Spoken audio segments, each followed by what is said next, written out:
Okay, next we're in chapter 21, the Muslim empires.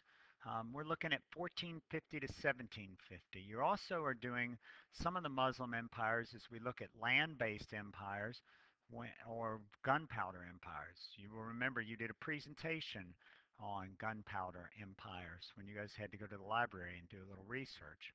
So this is the time period. So who are the big three we're looking at during this time period? Well, we're looking at the Ottoman Empire. That's the one here on the left. It's the biggest of the three. Then the Safavid, which is Afghanistan and Iran, what is sometimes referred to as Old Persia. You can see it here below the Caspian Sea, the Safavid Empire. And then we're going to look at the Mughal Empire, which is the one out here in purple, which is the in northern India, northern part of India. Okay. Now, we're going to start off with the Ottomans. And the first question was, how far did the Ottomans extend their empire? Ottomans had a huge empire. You'll look at this down here, and I'm going to show it to you in another slide here in just a second. Um, it really looks like the old Roman Empire. It will stretch as far north as Vienna. A couple of times they'll attack Vienna. Look how much of Eastern Europe, this is Greece and up through Eastern Europe through the Balkan Peninsula they'll control. Um, they're originally from right here in Anatolia, right here near Constantinople. They're right down originally from here. They'll spread out through Armenia, modern day Georgia, Mesopotamia, down here to go grab Mecca and Medina, and across northern Africa. So it's going to look like a lot like the old Roman Empire. So they had this great navy. They spread their empire down to Egypt and across North Africa. Looks kind of like what the old Roman Empire looked like without Western Europe. Um, they threatened Vienna a couple times but didn't take it. But the bottom line is, for Europe's psyche and Europe's mind, the Ottomans are a threat for centuries, and they'll always sort of be there. You're going to see that when we talk about global context under some of our essays later on, that the global context for Europe during 1450 to 1750 is what's going on with the Ottomans on their borders. The Muslims on their borders scare them. Okay. Next question. It's a state geared to warfare. It says, who are the Janissaries? Now, Janissaries, I put AKA, also known as, really good Christian slave soldiers that fight for us. In other words, they were taken from their parents as children, as infants sometimes, or toddlers, and they were raised as by the Ottomans. Some are given by their parents, some taken forcefully.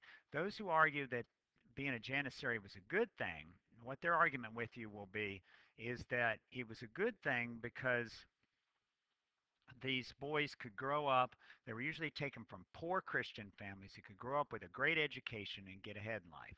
They're schooled and become bureaucrats. That's number two. Hey, this is another kind of coerced labor, an interesting form. I mean, you're now usually we've got coercive labor working on farms, but now we've got coercive labor working in um, the military. They become quite powerful because of their control over this.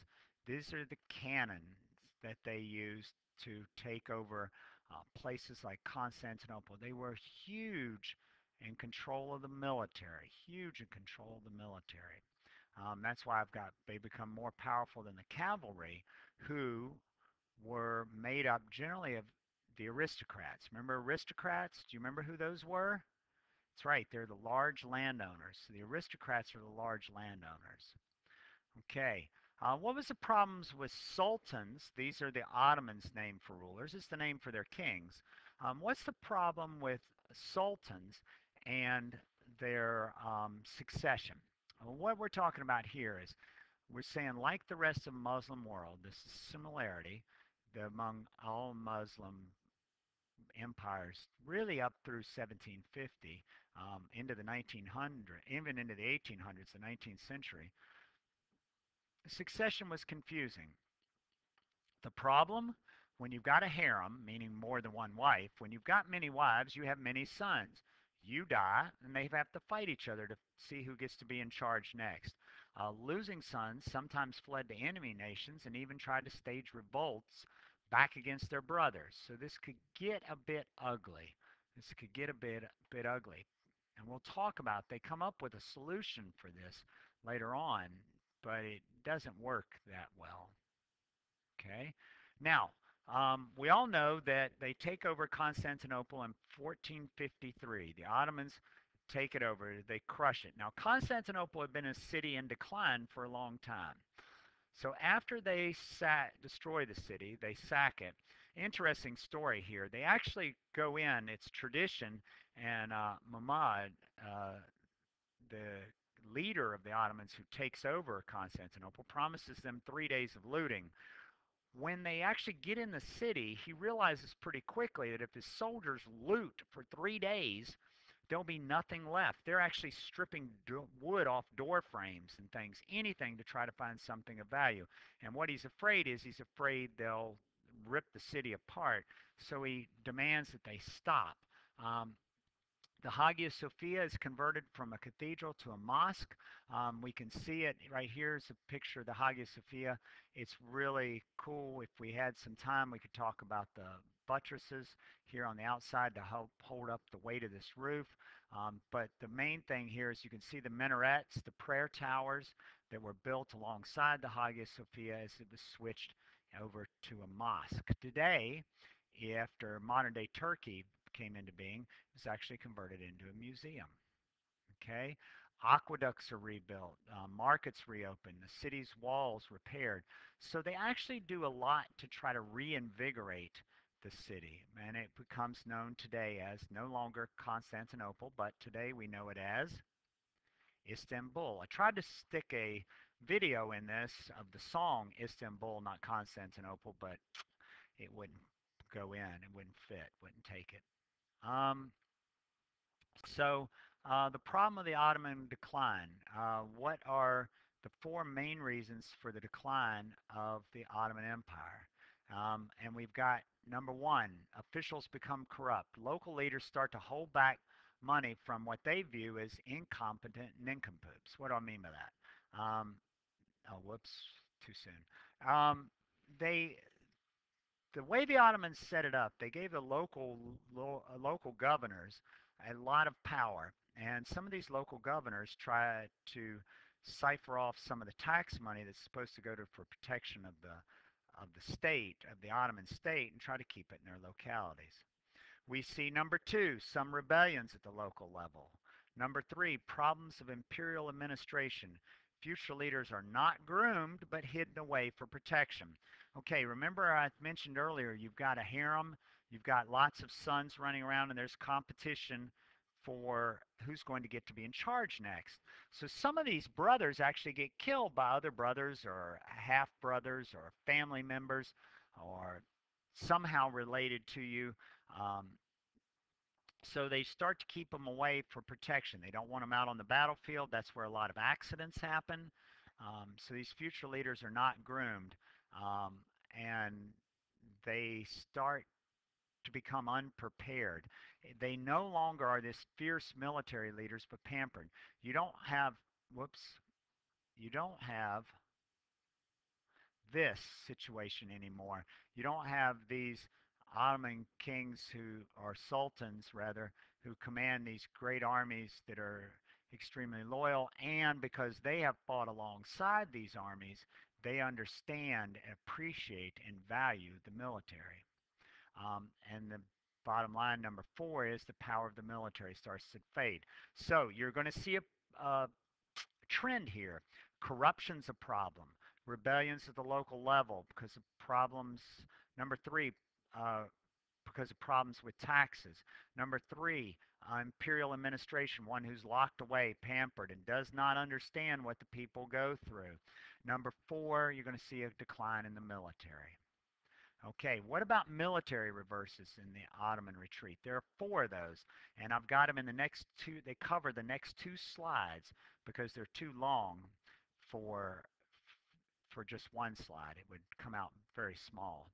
Um, so number one, Ottomans fall further behind Europeans in technology. They've relied on these super huge cannon. Janissaries don't want military change because that threatens their position.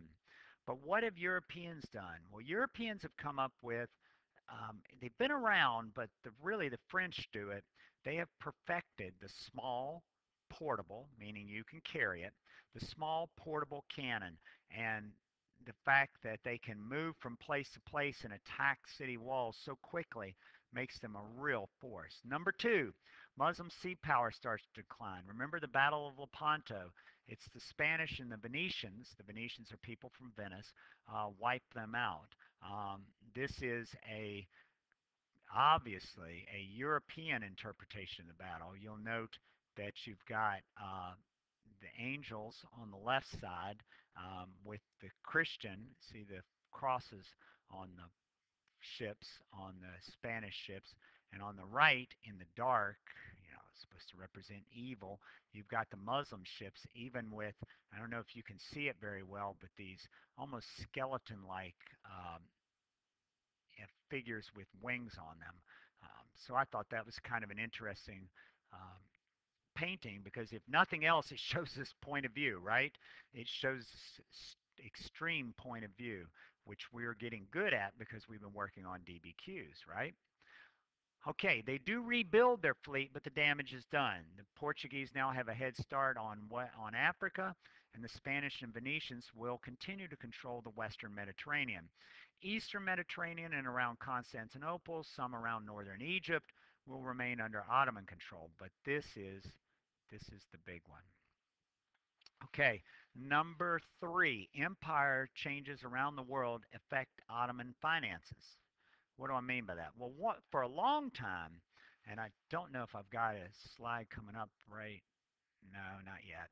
Um, for a long time, the Christians have had to, in Europe, have had to buy their spices off of the Ottomans. And so everything that's come from India and China has been taxed by the Ottomans. But once the Portuguese start to go around Africa and open up trade routes that don't involve the Ottomans start to lose money.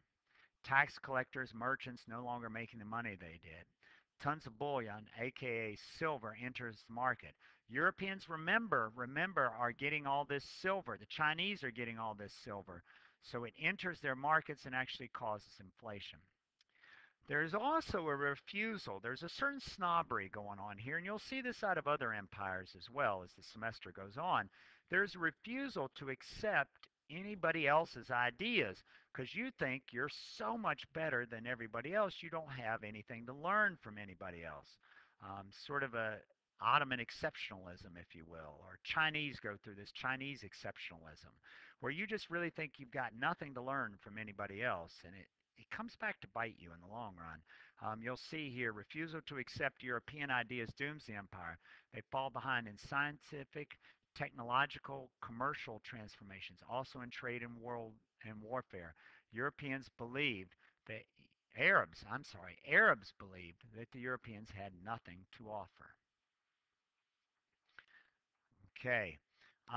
So next up, we've got the Shia challenge and the Safavids. That will be, I'll save that for part two of the lecture.